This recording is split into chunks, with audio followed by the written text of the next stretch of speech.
Welcome into a live Tuesday edition of the Desmond Johnson Show here on Tobacco Road Sports Radio, tobaccoroadsportsradio.com. Make sure you go and rate and subscribe over on our Facebook channel for Tobacco Road Sports Radio, and of course on the YouTube channel, youtube.com/at Tobacco Road Sports Radio. We've got Demetri Ravanos in the house from Awful Announcing, as well as David Glenn, who's with me every Tuesday from the North Carolina Sports Network. Going to do something a little different starting off the show today in terms of the state of sports talk radio.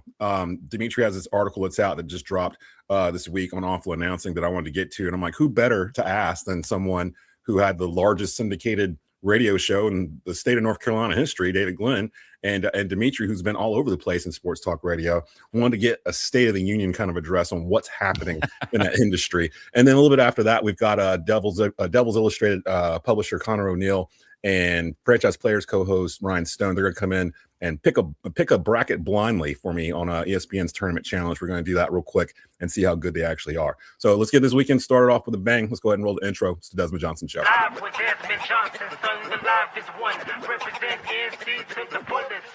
Yeah, welcome to the Carolinas. Everywhere you go, the sky is Carolina blue, the finest. Live action, feedback, the city need that. I've been number one, no cap. Here's the recap. Adrenaline is my addiction. I'm about to relapse. Step on the turf if you won't and get your weed whack. I'm going harder than a martyr on the starter end. It's the heart of man, that's a rap like a cardigan. I'm breaking records, it's fourth and inches, I count the seconds. The over-under's my roar of thunder, my secret weapon.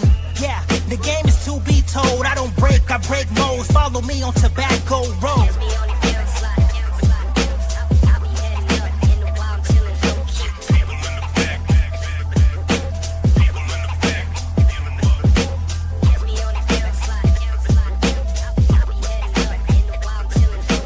Live with Desmond Johnson, son, the live is one. Represent NC to the fullest. And welcome into the Desmond Johnson Show live here on Tobacco Road Sports Radio. David Glenn from the North Carolina Sports Network and Demetri Ravanos joining us here for the first part of our show on Tuesday. Again, Ryan Stone and Conor Oneill will be in after that to help you get your bracket straight. Over on an Awful Announcing's website, I came across this article last night, just kind of doom scrolling through my Facebook, trying to keep up with the news. And this popped up, which I always love whenever Demetri writes something, I can go in and kind of read it. Formerly with Barrett Sports Media, now over at awfulannouncing.com. And the article's about sports talk radio, and it's titled Sports Talk Radio Isn't Dying, but it isn't what it used to be. I'll let you start this off, Demetri. What was the idea behind this article, and what caused you to decide to put this together? Well, they changed my title. The title I gave it was "Why Do So Many Former Sports Talk Hosts Hate Sports Talk?" And it is, in the same day we had Joe Benigno, who is one of the legendary voices of WFAN up in New York, talking about how WFAN is never going to be what it used to. And then Howard Eskin and Angelo Cataldi, formerly of WIP in Philadelphia, talking about that they just don't. They can't listen to the station anymore. They don't like what the station is. And, you mentioned at the top that I've sort of done a lot of different things in sports radio. And like you guys, I've migrated over to the digital side of things. And certainly I like the freedom that comes with this. But I don't think there is anything necessarily wrong with sports radio. I think that the medium right now is having a problem. A lot of traditional media which is there is a lot of overreaction in trying to chase what a younger audience wants out of sports coverage. Dave, I know you're a Philadelphia guy. Like, to me, Angelo is the single most talented person I've ever heard do sports talk radio. Like, off the cuff, genuinely funny, also great insight, and does a great job of reflecting what Philadelphia fans are. When the Washington Post shut down its sports section, John Orand at Puck made this point, and he used Pat McAfee of ESPN as an example, but he was saying this is happening a lot of places. The guys that get interviewed by Pat McAfee, they go there knowing they're not going to be challenged, right? It's going to be a friendly thing, and any sort of criticism is seen as being a hater. Well, fans have started gravitating towards that kind of coverage. And I think what Angelo and Howard in particular are raging against is it's not just that their time in sports radio is over, it's that the sports radio they knew is over. Like, I think a lot of these guys would be a lot happier My partners, Ovius and Gilio included, I talk about this with them all the time. They'd be a lot happier if they just realized you would not be happy doing what sports radio is right now. And that's actually kind of part of the reason why I wanted to have this conversation with David Glenn and Demetri Ravanos joining me here for the first part of the Desmond Johnson show. DG, as you know, not a lot of people really knew in the Triad, but I had confided in you that I'd actually had applied for a terrestrial radio job here in the Triad for something that popped up that was sort of close to something I'd been doing previously, and that familiarity of it made me want to go back and apply for it. Did not get it, and in the hindsight, it was probably for the best I didn't get it, because I started to remember that particular role, you kind of take it home with you. Like, it's not like you go clock in, clock out, you can leave the job behind until the next day. You're constantly kind of working on it, like, throughout the day. It's really longer than a 40-hour-a-week type of gig. As everybody knows, the David Glenn Show was the largest syndicated sports talk program in the state of North Carolina's history. Your thoughts on this, because you kind of went through the entire stretch of sports talk radio and terrestrial radio being it to where it is now, where it's almost like you have to be super creative just to kind of to punch through to the audience. You can't just report on the news anymore because you can get it, on your hip on your phone. Tell me the biggest difference for you since your show went off the air. Yeah, it's funny. Even though I've lived in this industry and I grew up listening to WIP in Philadelphia, I went far away to high school. So before I was old enough to drive, I was stuck in a bus for almost 2 hours in each direction. That's 3 to 4 hours a day. You're stuck in a big yellow bus. What did I do? Listen to WIP for much of that time, right? So long before, you guys know I practiced law for a long time. I came up as a writer. I accidentally fell into sports radio. So whereas Demetri and others have done a wonderful job of truly studying this industry, I can't say that I have studied it beyond some really basic things, and I'm happy to share those. One is, growing up in Philly, 1980s, there were very few 24-hour sports radio. Right. So I have lived through and end up living in this industry where you were lucky if you were in a town or a big city with 24-hour sports radio. And then they just mushroomed because of the popularity in the 1990s and early 2000s. And now we are on, I like the way Demetri phrased it, it is not the death of sports radio. It is a decline of a certain brand of sports radio. And in my capacity dealing with, we were on in 300 plus North Carolina cities and towns, and we had many different decision makers, who decided to add our show or whatever. So I had to have conversations with those folks. 15 years ago, to a person, they all admitted that their sports radio format would be less valuable 10 years down the road than it was at the time.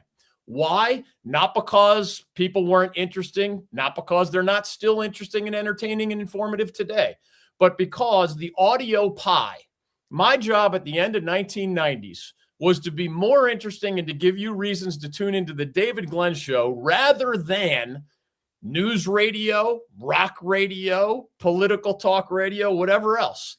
You were dividing this AM FM pie, and you had to be good. Now, you still have to be good. And for the record, audio remains insanely popular. There is no decline in the popularity of audio. What has changed in AM FM radio is you're now competing against satellite radio, on-demand audio with podcasts all over the place. So even this extremely popular audio pie is now cut into so many different slices that it's just more competitive, and it's hard to build the same sorts of numbers. Over time, the same number you got 10 years prior, if you got a lower number 10 years later, they were telling you were doing just as well, because right, only so many people listening to AM FM radio. And I love sports radio to this day, but I now drive a car with satellite. So instead of just, the station in Raleigh, or I was just in Charlotte, or I traveled to the Triad, instead of that being my option, I now have, Margaritaville radio as an option, or I have, if I'm into college sports, there's a college sports specific station. So you still, to really be motivated to listen to somebody on AM FM radio now, at least the way I view it, you really have to respect that host or those two hosts. Yeah, it's funny, right? We talk about this all the time. You cannot just be a guy on the radio, a guy with a podcast. You've got to be the listener's guy, right? When something big happens in sports, like, my guys are like, I want to know what Bomani has to say. I want to know when it comes to the NFL, I want to know what Mina Kimes has to say. Like, those are quote unquote my guys, right? I think one thing that Dave hit on there that is really, like, media in general is struggling with right now. Dave mentioned that he was a lawyer, he was a writer, and then he fell into sports radio. I've been doing radio since I was 15 years old, but until I was like in my 30s, it was rock radio. I mean, I was your stereotypical shock jock, right? And then got the opportunity to migrate over to sports, but sports was this big enough umbrella that maybe Dave would say the way I did it was not his cup of tea. Maybe the way Dave did it was not my cup of tea, but we could both find success in that format. And now I think that there is a, I grew up in Alabama, went to the University of Alabama, big Bama football fan, right? I talk about the divide from Jalen Hurts, before Jalen Hurts and after Jalen Hurts. Before Jalen Hurts, we had a lot of just don't lose the game quarterbacks, right? And now it is guys that can go out and win you a game. Well, we have gone the opposite in sports radio, I think, for the very reason Dave is talking about, because it's not just competing against other stations. It's not just competing against podcasts or satellite radio. Dude, you're competing with your listener calling his wife on the way home, right? And so you are looking for the most inoffensive thing that is, I can't control if you got to call your wife, but I can control if this guy is going to say something that makes you turn away. And that sucks. I mean, just plain and simple. That sucks. That's bad for radio. It reminds me of a previous life that I had where I was the digital sales manager for the Winston-Salem Journal and the Greensboro News and Record back. So this is 2015. And we were starting to sell these digital products that were designed for like geofencing, like basically to get your business online without having to build a website and getting ranked and all this other kind of stuff. And there was a seminar that I used to run for it. And you would come in, it was a lunch and learn, and you would see, and I'd go through the little clicker and I'd explain everything to them. And there was a part in it where I was showing two different pictures side by side, well, one after the other. And one was a picture of the Vatican after, I guess it's 3 popes now, like a couple of popes back had been brought in. And it's a picture at night, and you just see a couple of specks of phones that are in the audience. And then the next picture is the next pope that comes in, like 8 years later, same scenario, same situations at night. Every single person in the area has a phone in the picture. And like you could hear this audible gasp like from the crowd, because it's like, you know it, but you don't realize that it's the medium. It's the actual info hasn't changed. The way you receive it does. It's almost like going from cassette to, MP3. Like the music, the way they actually make the music is still the same, but the actual way you receive it is different. So now something like this, where this is not done in a traditional terrestrial radio style format. I didn't want it that way because it's not on terrestrial radio. I can chop it up and make segments of it, and it can run on terrestrial radio, but I don't try to change the show to fit terrestrial radio. And I had to learn that when I first started, because that audience isn't here. This is a whole different type of audience than that audience that expects it on terrestrial radio. And I noticed that, to DG's point, live sports talk is still very popular on terrestrial radio if the personality that's driving the train is either someone that you respect their opinion or someone you can't stand. It's one or the other. Like, it's either you're yelling in your car at this person on the radio because their opinion is just so far away from what you believe in, or you're agreeing with them and you want to participate. And the one thing I think that sports talk radio still has that you can't really do with podcasts is the interaction element with the crowd, where you can call-ins. Like when you can do live call-ins with people and interact with them, it almost creates a show that you didn't write. And if you get that going, you have something really cooking. But to that effect, though, where do you think sports talk radio will be in 10 years? Do you think it'll still be here? Do you think it'll be completely gone and replaced by what they're kind of doing now, which is pushing podcasts in those spots instead and just running those as if they're terrestrial radio shows? Real quick, because I know Demetri's got a heart out. What do you guys think is going to be in about 10 years from now with sports talk radio? I mean, to me, it's not a question of whether or not the business, the model is still going to be there. I guess my question to you is, are we still going to be doing this with transmitters and AM and FM frequencies? Like, to me, that's the only real question I have. You're right. The idea of dudes sitting around talking about sports, I know that's a real thing that's not going away. How it gets delivered to us is what I have questions about. DG, what do you think? Yeah, well put. I still think you're going to see the continuation of the decline of ratings in AM, FM radio. That's been going on for a long time, and I don't think there's any way to reverse that because of the splintering that we described earlier. But there's still a demand for the product, and as with your analogy to music, Des, it's just how people want to consume it.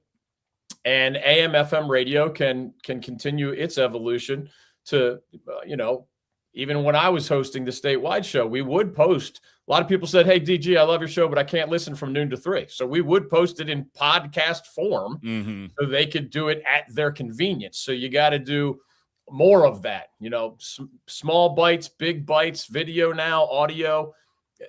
It'll still exist. There's too much infrastructure in AM, FM radio for the sports element to disappear from it entirely. It's just going to be how it's presented to the consumer. Yeah, I will tell you, I do know a couple of companies that have decided, and we're talking AM specific signals now, that have decided it is more valuable to them to sell the real estate that the transmitter is sitting on than run a radio station. And I mean, they're not wrong, but when do we get to that point with FM transmitters too? Like, I think it's closer than we think it is. There's a lot of people, or a couple of people, gobbling up a lot of these FM AM stations, and who knows what they're going to do with them once they have them all underneath their umbrella.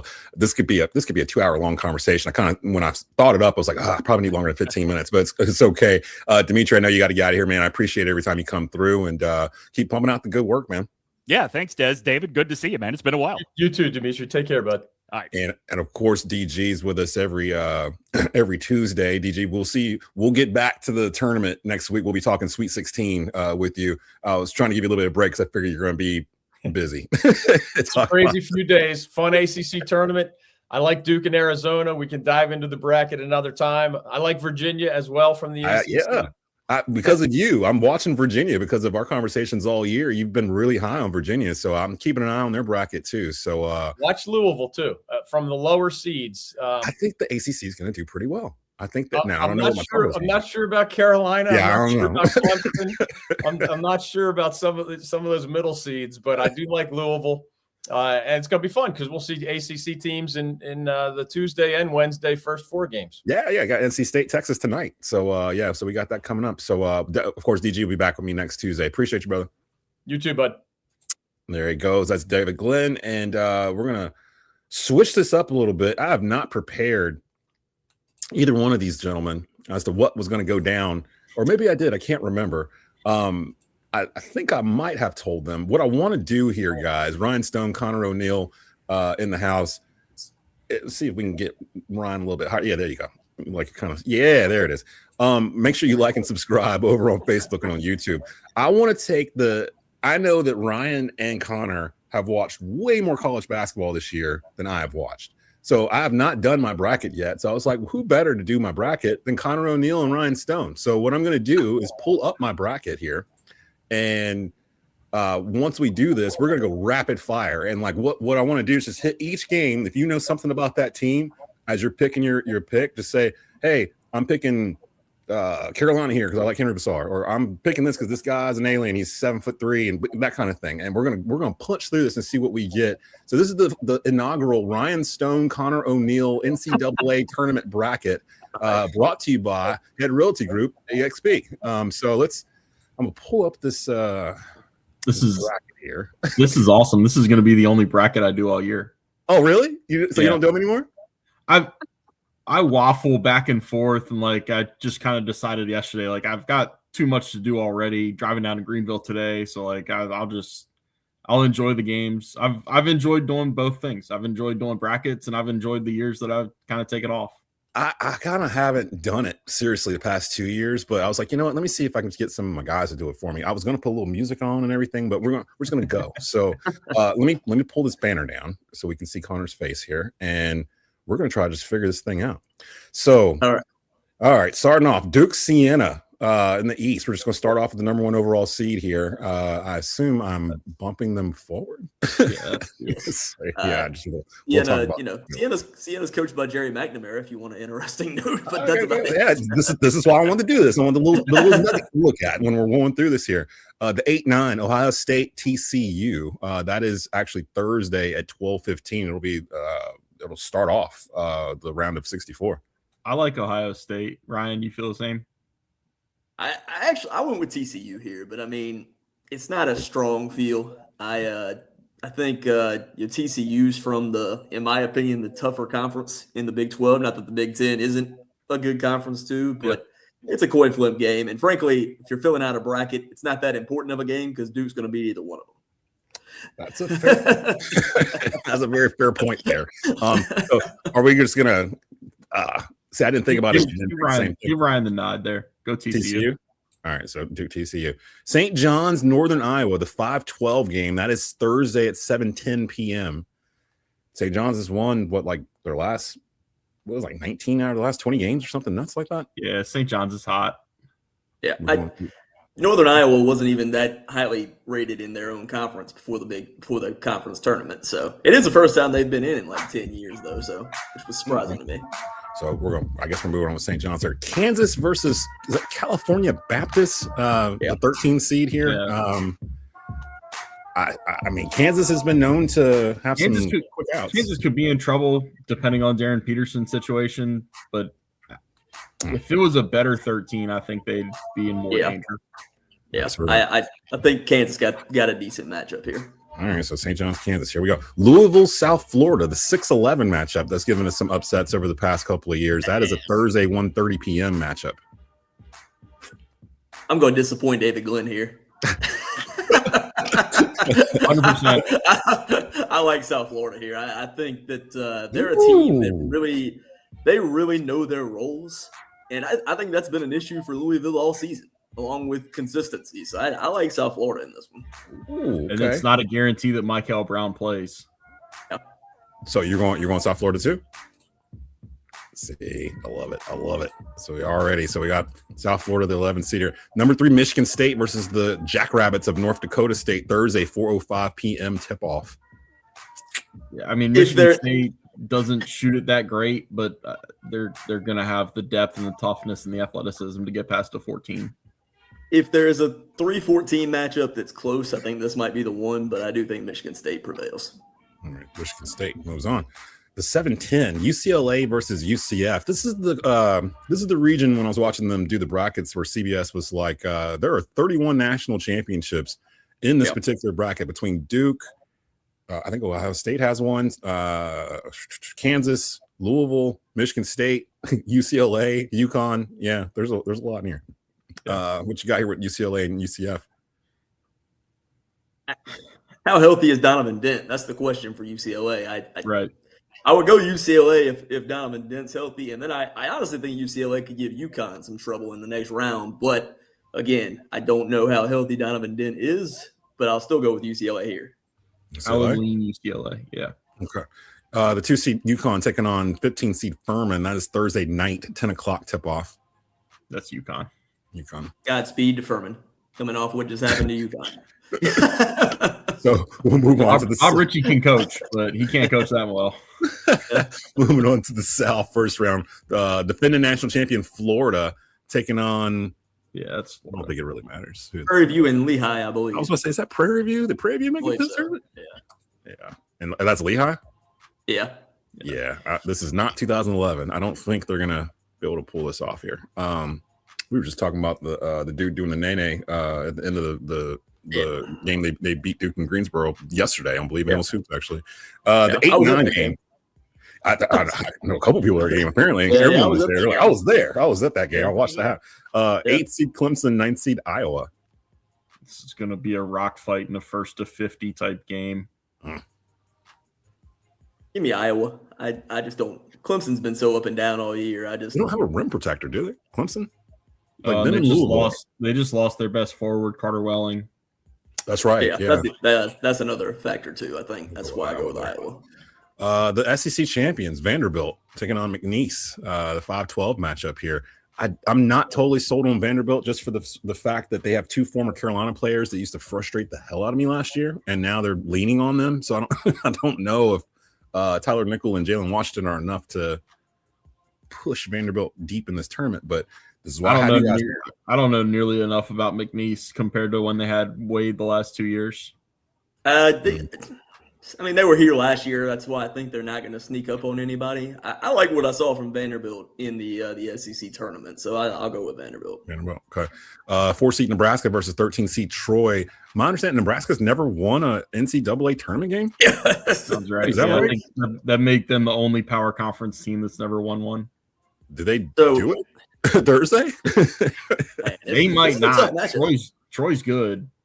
I know Nebraska from afar. I know Nebraska has been ranked in the top 25 all year. They were like in the top 10 for a little bit here too, weren't they? I took Troy with the points, in terms of a betting perspective, but I do think the fact that Nebraska is playing for that first win ultimately, I will go with them here. It would not shock me. So you get a traditional chalk 5-4 Nebraska and Vanderbilt. That okay. The 6th seed North Carolina Tar Heels versus the 11th seed VCU. Do I need to separate you two here? I don't know. I don't know what I want to pick. I got no idea. I got the Rams. I got VCU. I think. Well, yeah. I think the guards are the difference. I think VCU's guards are better, and then they will get into UNC's guards, and that's been an issue for UNC all season. The advantage UNC has is Vasar, but if the guards are having trouble with VCU's guards, I think that ends up being the difference. Vasar just had 28 and 17 in the game they lost. But they lost the game because they didn't hit free throws, which has been their story all year. Regardless of who's in the lineup, they will miss free throws in the second half. I'm just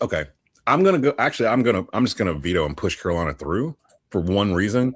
All year long, and really the past 4 years Hubert's been here, Hubert rarely follows a bad outing with a good. Well, he rarely follows a bad outing with another bad outing. Usually, if they have a bad game or something where he's getting questioned about his job security or whatever, the very next game they come out and they're lights out, and we're like, why isn't this happening all year? And I kind of feel like they've been sitting here for 5 days, watching Carolina Nation kind of turn on them, and I feel like they'll respond because that's what's happened. This happened like 3 times already this year, where the California trip, people wanted to fire him. Then it was what was that, December, January when that was going on? You want to fire him mid-season? Yeah.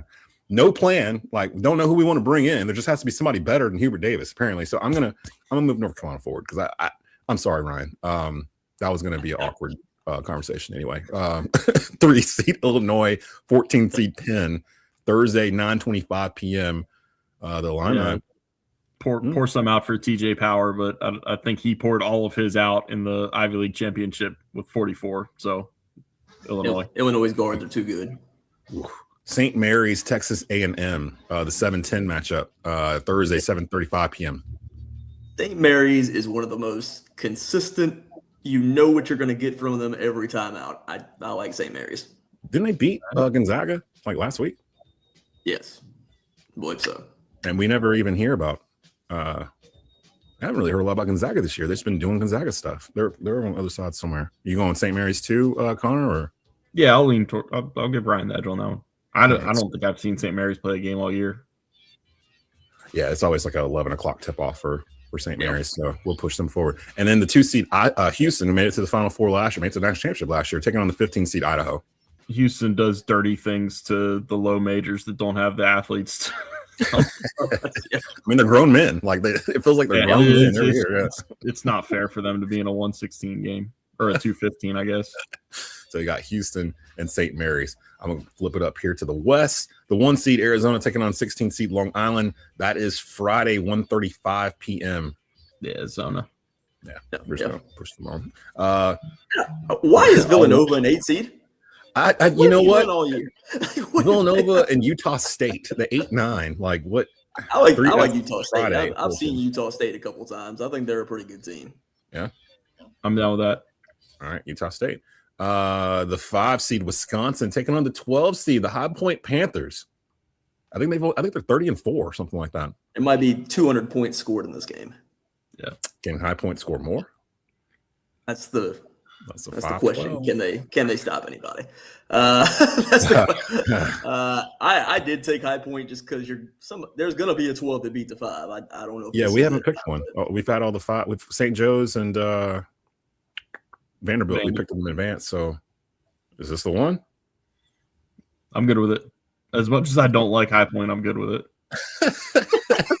The 4th seed Arkansas taking on the 13th seed Hawaii. What's the name of the guard that everyone started talking about now for the past 2 weeks from Arkansas? It's like Darius Acuff. They've only been talking about him for 2 weeks. They're late. Yeah, I didn't even hear about him until really Peterson started falling off a little bit, and now they're talking about this Acuff kid. And I think he's going to sneak in the top 3 of the draft, honestly, because somebody's going to need a point guard. So, all right, so Arkansas, but yeah, hopefully, I hope he does not get shipped off to Utah. BYU versus the winner. I accidentally hit that button yesterday, so it's stuck that way. 6th seed BYU, AJ Damonsta taking on the 11th seed, who will be either Texas or NC State, who play tonight. Matter of fact. Yeah, take the over in Texas NC State. And if NC State wins this one, that's another one that there might be 200 points scored. Yeah. I actually liked what I saw from BYU in the Big 12 tournament, but they're not fully healthy. One of these play-in teams always wins, so I don't know if this is the one or not. But I don't know. That's why I'm asking you. I don't know. I'm so skeptical of a team that is just allergic to playing defense, and BYU has no desire to play defense. So if you want to give me either Texas A&M or Texas or State to win that, I'm all right with that. I'm all right with that. I can't make it go backwards. There it goes. Okay. Gonzaga, the 3 seed versus Kennesaw State, 3 versus 14. That's a Thursday night 10 o'clock matchup. Gonzaga. Yeah. Miami, 7 seed Miami versus the 10 seed Missouri, Friday at 10 p.m. This is an interesting game. I'm gonna have to take something to stay up and watch it. 10-10. God, that's late. Yeah. So late. And you know it's going to tip off later than that, probably. Yeah, that's the last game of the first round, isn't it? Mm-hmm. Yeah. Friday night. I really like Mark Mitchell at Missouri, the former Duke player. He's had a really good career there, but I just think Miami's guards are better. Yeah. Yeah, I've seen enough of Miami this year where I feel like they could be a surprise. And then Purdue versus Queens, the 2:15 matchup Friday, 3:27:35 p.m. I don't trust Purdue for some reason. I know they just beat Michigan. I know they're the Big Ten champs technically, but I don't trust them for some reason. I agree with you, but I actually really like the draw they got. And for that reason for this alone, one, I think they'll be okay. For that reason alone, I'm going to take them here. You go with Purdue over Queens. We haven't had any. Have we had any upsets? We had Texas. We had Texas, Point. NC State, High Point too. Yeah, so we only had like 2 so far. Wow. Okay. Didn't we pick the 13 down there? Did we? The bottom left. We did. No, we didn't. We haven't picked the 13. Oh, we didn't. We pick Nebraska. We picked Nebraska, but that was one we were kind of on the fence about. Yeah, we just like the points with Troy. Yeah, Michigan versus either. I don't think it really matters here. The MEAC champ Howard or UMBC. UMBC. No, Michigan is not Virginia from 2018. So no, that's not. Let's just move on. Georgia, the 8th seed versus the 9th seed St. Louis. That is Thursday at 9:45 p.m. Another game with maybe 200 points in it. Both these teams score. I saw that this is the most regular season wins Georgia's had in their history or something. And I was like, how's that possible? Dominique Wilkins played at Georgia. Like they won like 22 games, 23 games. I don't know. I thought I saw him sitting on the CBS thing. I was like, that didn't sound right at all. But Georgia and St. Louis. Anthony Edwards played at actually they weren't that good when Anthony Edwards. They weren't good. They weren't that good when he was there. Yeah. Who y'all got here? Georgia, St. Louis. I go St. Louis. Yeah. I'm all right with St. Louis. That's one of the tougher ones to pick to me. We got some interesting second round matchups here. The 5 seed Texas Tech versus the 12 seed Akron. Texas Tech has 3 top 5 wins this year, including 2 number 1. They beat Arizona at Arizona, and they beat Houston, and they beat Duke. They were healthy. Mm-hmm. They were healthy. Their best player was still available. Yeah, so A.T. Toppin is out now. Anderson is. They say he's going to play, but he's coming off of like tweet growing or something to that effect from the Big 12 tournaments. Akron hits like 11 threes a game, and they score a bunch of points. I like I'm good with the Akron. Zips. I like Akron. Yep. Oh, really? Oh, okay. So that's a big one. So we're going with Akron with the upset first round over Texas Tech. That would shock me. The 4 seed Alabama taking on the 13 seed Hofstra, the CAA champion. Alabama just lost their third leading scorer due to if there's going to be a 12-13 matchup in this, that's going to be there. Hofstra's dangerous. They could score. Cruz Davis averages about 20 points a game. He's dangerous. I don't know that. I mean, Speedy Claxton's the head coach of the Pride. Yeah. That's a I did Friday take. I did take Hofstra with the points. I did. I mean, I don't know that they're athletic enough. Huh? Woo. Okay, go for it. You want to go with Hofstra? Go for it. I'm telling you, man, these teams that don't play defense scare the hell out yeah. of me. Yeah, Akron and Hofstra in the round of 32. Okay. Yeah, Tennessee, the 6th seed, taking on the 11th seed, which will be either, this is interesting, Miami of Ohio or SMU from the ACC. Another 200-point game. Miami, Ohio, basically the last team in after losing in their conference tournament after going undefeated in the regular season. SMU's from the ACC. They were one of the final 4 to get in also. And you got Tennessee out of the SEC. I don't think Tennessee has been near consistent enough this year, but I do know one thing about Rick Barnes' coach teams. They're going to play defense. And those other two, Miami, Ohio, and SMU, they do not. So I'll take Tennessee. Yeah. Unless Boogie Miller just goes off for 30 points or something. Yeah. And Miami of Ohio, I feel like they were kind of slipping by some teams there very late in the regular season, too, to keep that streak going. Yeah, they played a lot of close games. Yeah. So, and that wasn't exactly a tough conference either. The 3rd seed Virginia versus the 14th seed Wright State. David Lynn's been hammering home to me how good Virginia is since the beginning of the ACC season. I finally got a chance to see him play a couple times. If you're going to a Virginia game expecting Virginia from the past 6-7 years, that's not what they're doing anymore. It's not a rock fight. You're not fighting mud anymore when you play in Virginia. Yeah, I love this Virginia team. Yeah, Virginia. Okay. The 7th seed Kentucky, 10th seed Santa Clara back in the tournament for the first time since I think Steve Nash was the point guard of Santa Clara. In 30 years, I believe. Yeah. I kind of like Santa Clara. I'm good with that. I've hated this Kentucky team all year. Yeah. The 2 seed Iowa State versus 15 seed Tennessee State. And Nolan Smith. Friday at 2:50 for Tennessee State. Yeah. Iowa State's been snuffing around the top 5 all year. Iowa State's not losing this game. Yeah. Okay. So, all right. So we got our round of 32. This is going to start going fast now. Going back up to the East. The number 1 seed Duke, 9 TCU. I already said the 8-9 didn't matter because Duke was going to win. Yeah. So we're going to move that forward. St. John's versus Kansas. John Calipari versus, no, not John Calipari. Rick Pitino versus Bill Self. The other Italian. The other Italian. The other Italian. I Darren Peterson shows up in this game. Is it the Darren Peterson that was from December, or the Darren Peterson from the tournament that where he was on first half and disappeared in the second half, and so did Kansas? I'd go with the hot team. I go St. John's. I don't know that I trust it. I talked about this on our show yesterday, Des. There is always a team that gets hot and wins their conference tournament, and they go home early. And I can't decide if it's St. John's or if it's Purdue, but it's one of them. It's not Arizona or Duke, I don't think. That's the Vanderbilt in that too. Well, Arkansas beat Vanderbilt. Oh yeah, right. Yeah. So I mean, so what? You don't want to move St. John's forward? No, I'm good with St. John's. I do trust them more than St. John's, Sweet 16. That sounds like a good time. South Florida, Michigan State. Believe in Izzo. Yeah, I'll take this Michigan State team. They've been pretty consistent all year. Unless they're playing Michigan, they're usually pretty good. UConn, UCLA, the 2 versus the 7. I trust Hurley more than Cronin. This time of the year. Yeah, there's time of the year. All right, in the South, The 1 seed Florida versus the 9 seed Iowa. I just Florida. Don't even need to think about it. I'm going chalk a little. Well, for the most part, we got a couple upsets in here. this- Vanderbilt, Nebraska, the 5-4.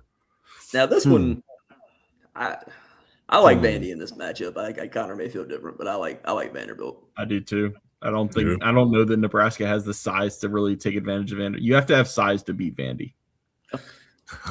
North Carolina, Illinois. I said the same. Well, first of all, let me just reiterate again. I picked VCU, but That is true. To his defense, he did pick VCU. But I'm going to say the same reason. I'm going to say the same reason. That's why I'm repeating it as to why Illinois is going to beat UNC. Their guards are just better. Yeah. Connor? Yeah, I agree. I hate it, but I'm going to go ahead and go. I mean, I got overruled, but I did say even after the Wilson injury, I felt like Carolina was a Sweet 16 max. That was their ceiling. And looking at their bracket, that means they'd have to beat Illinois, and then they would see Houston more than likely in the Sweet 16. I just don't think they have enough without a top 5 NBA draft pick in the fold to lean on when they can't score or hit their free throws. The West, 1 seed Arizona versus the 9 seed Utah State. No, we didn't do the Houston game. Oh, it is Houston though. Yeah. Oh, right. Yeah. St. Mary's, Houston. There you go. So Illinois and Houston make it to the Sweet 16. Florida, Vanderbilt, Michigan State, UConn, Duke, St. John's. Not bad. Arizona, Utah State. Zona. So High Point, Arkansas. Huh. good luck not playing defense against Darius Acuff. Arkansas. Yeah. 150 points apparently from the way people were sounding. Are we feeling Arkansas to that point? Yeah. Arkansas. They do say guard play. You got to have guard play in March to advance. Yeah. So if you got one of the top guards in the country, it's probably a good idea to hit your wagon to it. The winner, who are we thinking is going to win tonight between Texas and NC State? I don't know. They've both been pretty inconsistent all year. NC State backed into this tournament. Like they beat Carolina. How long ago was that? Like it's 3 weeks hard ago? to ignore. It's hard to ignore NC State when they're the fact that for a month the only 2 teams they've beaten are Pitt and Carolina when they didn't have Wilson or Vassar. Yeah. And bragged about it after the game, and then they promptly went off and lost like 4 straight or something. Like I think Gonzaga is the team no one's talking about. I don't know who's on their squad. I just know that they're doing Gonzaga stuff. They've won a bunch of games. They've only lost like 3 games all year. They've got a great big man named Graham Ike. Yeah. I would imagine that they would beat either Texas or NC State because State doesn't really have size. I'd take Gonzaga. The 7 seed Miami versus Purdue, the 2 seed, who I said did not trust last time we went through here. I would lean Miami here. Other just from seeing Miami play, I feel like they could actually get to the Sweet 16. But I don't know. That's why I'm asking y'all. So Miami or Purdue? I mean, not to get too inside basketball, but like Miami's going to play drop coverage because they have Big Ernest Uday, and Braden Smith will eat drop coverage alive in those high ball screens. Yeah, I lean Purdue. I think Braden Smith's the best point guard in the country in terms of production, in terms of assists, and I think Purdue's size makes a difference. Okay, so even though I don't trust them. Arizona. So that's all. So was that chalk? Yeah. So we went chalk in the West: Arizona, Arkansas, Gonzaga, Purdue. In the Midwest, Michigan versus St. Louis. Michigan. Yeah, let's just move them on. A 12-13 Akron versus Hofstra. Where's it? Do I have a coin? Yeah. Heads Akron, tails Hofstra. I feel like I needed to bring one. All right, with me for this. Hofstra. The CAA champ moves on to the Sweet 16. Tennessee, Virginia. It's an interesting matchup. I love Virginia. I think I do too. So Virginia moves to the Sweet 16. And Iowa State, Santa Clara. Yep. Iowa State. Yep. All right. So you got Virginia, Iowa State, Michigan, Hofstra in the the Sweet 16. Let's just make it super simple for Michigan to get to the Final Four. Somebody's gonna be there that's not supposed to be. So somebody's got to be in the Sweet 16. Somebody, yeah. All right, Sweet 16. Now we're starting to get into it. Duke, St. John's in the East. It's going to come down to whether Duke not can having handle Caleb pressure. to pop up. Yeah, that's going to I've matter. learned because I thought Connor in the ACC tournament that not having Caleb Foster and Patrick Gombo was going to catch up to Duke, and it just never did. I didn't realize they're going to make Boozer the backup point guard to his brother, which I didn't even consider. And Dame Sarr and Malik Brown, to me, are the best defensive combo in college basketball. Like with Sarr on the perimeter and Brown in the paint, I can't think of another team that has two guys that are elite like that. And I think they can ride that. Duke doesn't want to play fast. It feels like they want to play like a 69 to 65 type game, like getting half court and just give it to Boozer and let him kind of do the bull in the china shop type deal. So I feel like they can ride that with a 7-man rotation. I like 8-man possibly. Duke. Yeah, Yeah, so I think Gamba's supposed to be back. I think so. I like Duke. Yeah, that'll help too, because that'll help because Boozer looked exhausted by the time they got to the end of the game on Saturday night. Michigan State, UConn. Dan Hurley versus Tom Izzo. I would lean The Hurley. right to probably get slapped by Duke. UConn. Yeah, I'll go Hurley. I mean, part of it's wishful thinking because I really want to see Duke UConn in DC. Like, Yeah, that would be good. That would I be was good. up Florida there- I was up Vanderbilt. there for the I was up there for the Michigan game. It was electric. I want to be up there again for an electric game. Florida Vanderbilt, the 1-5 SEC matchup here in the Sweet 16. Vandy has I been think- Florida's kryptonite. That's true. But I'm going to go Florida on that one. I think they get their get back. It's fair. Been the You go better Florida? team most of the year. You go with Florida, Connor. Yeah, I'll lean toward Ryan. All right, so Florida. Illinois Houston 3-2 matchup. This could be a really good game. Houston's I think gonna be tough. I asked them a few times. the way Houston plays basketball and the way Illinois wants to play basketball are two pretty different styles. I in the tournament, I think that it lends itself more to Houston, so I like Houston. Yeah. All right, and then we'll just stay right here in the Midwest. Michigan, the 1 seed Michigan versus 13 seed Hofstra. Michigan. Well, if this is right, Michigan's gonna make this Elite Eight without breaking a sweat. I know, right? They would have played probably like UMBC, St. Louis, and Hofstra to get to the Elite Eight. Wow, wow. All right. This is one of the harder ones for me to pick. Virginia, Iowa State. I'm not to repeat myself here. I love Virginia. I really like all I of do their too. pieces fit. Yeah.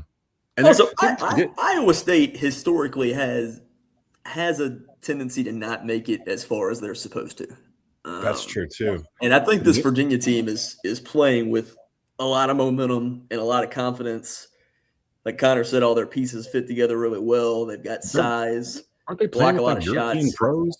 There's like two kids over there. They're pros. Yeah, I in mean Europe, right? they're freshmen. Ritter and 23 years old. the other kid. Yeah, or I keep saying kid. He's like 24 or whatever. Yeah. we're moving Ty's Virginia. Ritter. Yeah. Yeah, Yeah, I so- like Virginia. Ooh, all right, that one looks good. And then Gonzaga, Purdue. Gonzaga is another one of those teams that seems like they don't get as far as their seeding usually is supposed to be. Can't put again. I don't trust Purdue, but like I said when we were doing the first round, this draw, like I have a hard time picking against them. Yeah, like I trust Purdue more than Gonzaga in this spot. Gonzaga seems like a Brady victim Smith. of their conference. Like they get an inflated record and they get to this part of the calendar, and it's like this is around the time I expect Gonzaga to lose. Well, in their Mid-eights, defense, there are 3 teams from that conference in the tournament this year. Actually, St. Mary's Yeah, and Santa Clara also. So it has been a little bit better of a league actually this year than it had been. But I still lean Purdue. You going Purdue or Gonzaga here? Yeah, lean Purdue. All right, and then Arizona, Arkansas. That's tough. I'm going Arizona. They've been the more consistent team. I think A-Cuff can carry them past Arizona potentially, but I really like Arizona. Like they're not overly dependent on anybody. They're physical. Like I like this Arizona team. You go with that or Yeah. I mean, all the ones have advanced. So, okay. So, in our Elite Eight, that puts us with, let me check this again. All ones advanced. Duke, UConn is right to the Final Four.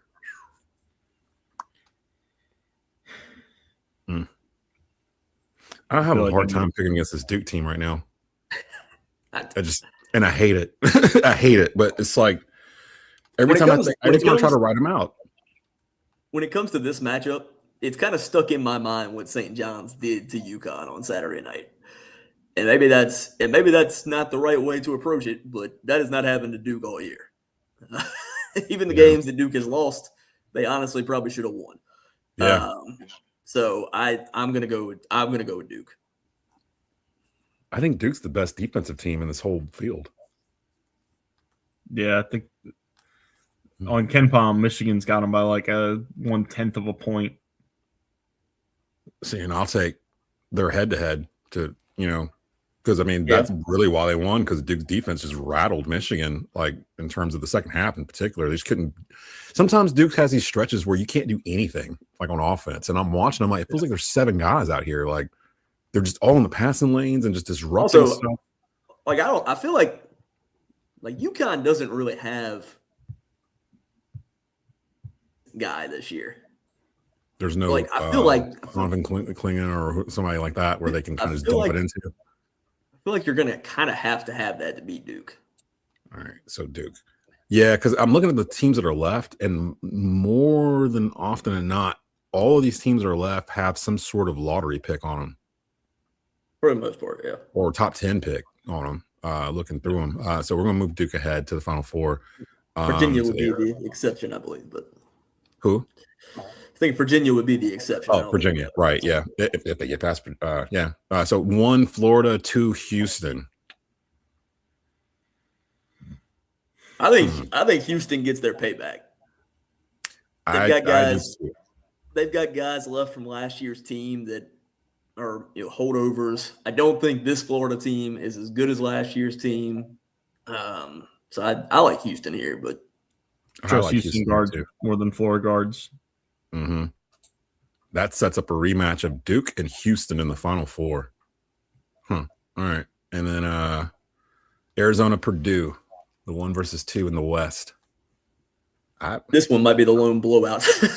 Yeah, I got to go Arizona here. Like, this match, how did Purdue get a 2 seed? Like, all right, we're gonna go ahead and move them forward. I don't know. The only team in that bracket that I think can give Arizona a game is Arkansas. So.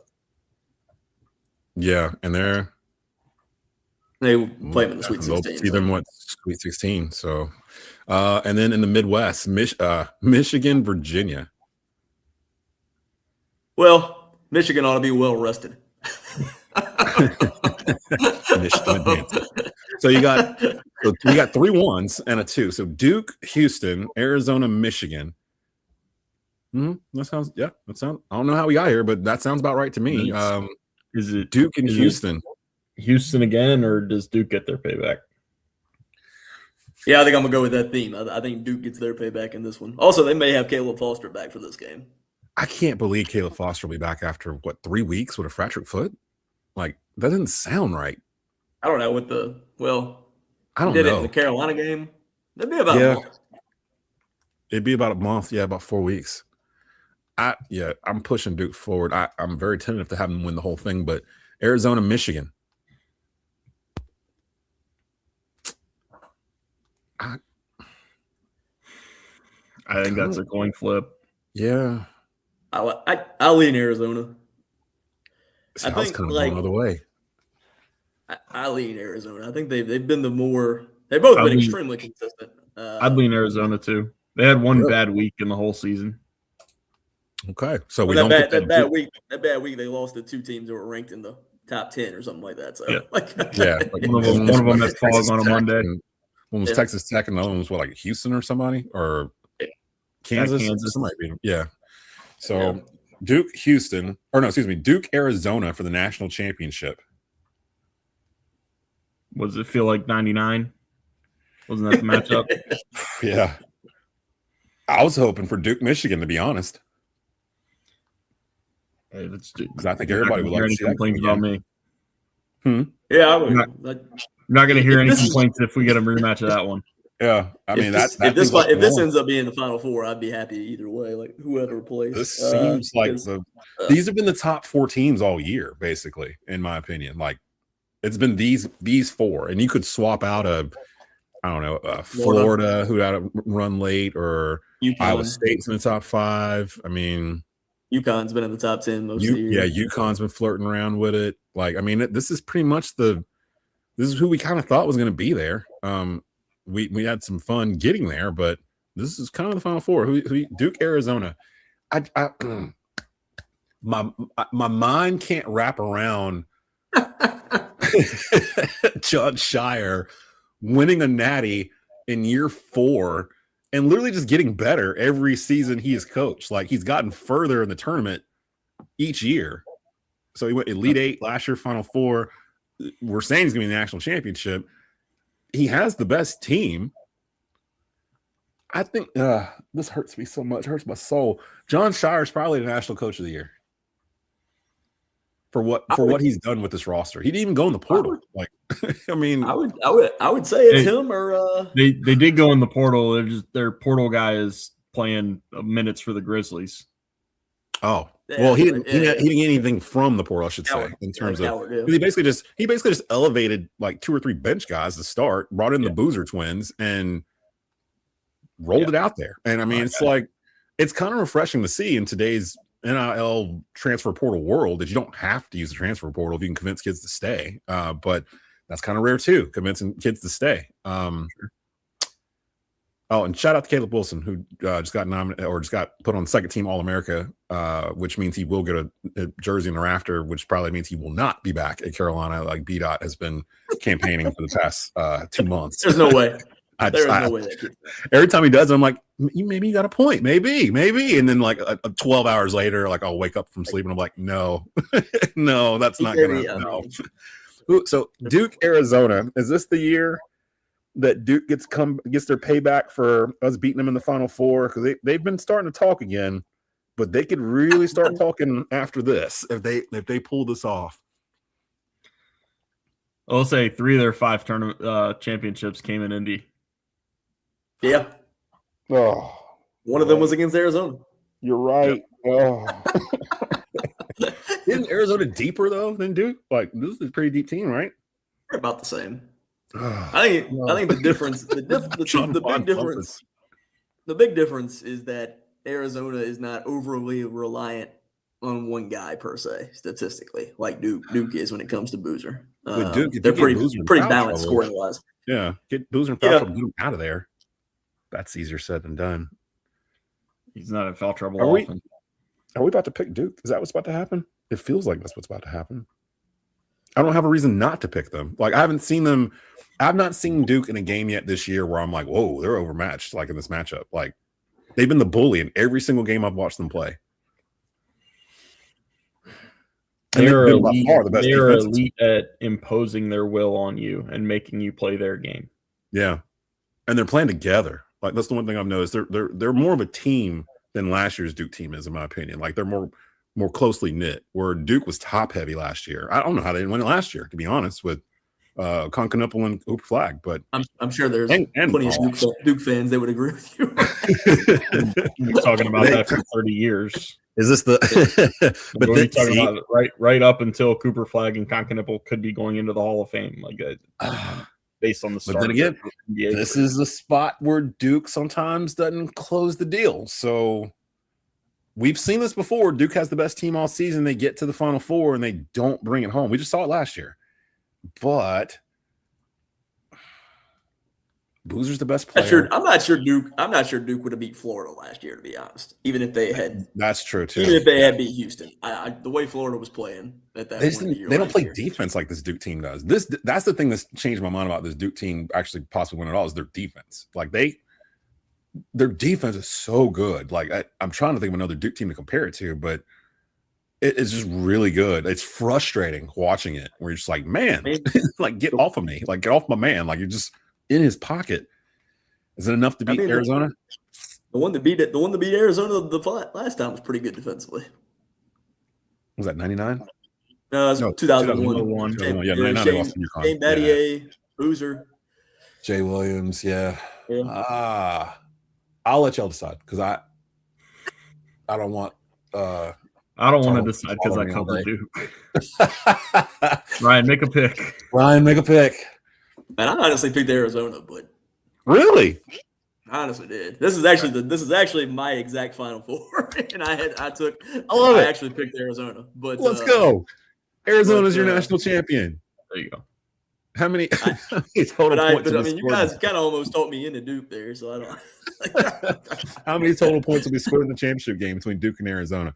Honestly, like I said, I think it'll be like a 71-65 type of game if Duke's involved. So yeah, but like I was gonna say like 145, but I mean, yeah, that's what I was thinking. Like it's about 145. Split the middle, I'd say like 142 or something like that. I don't know, whatever.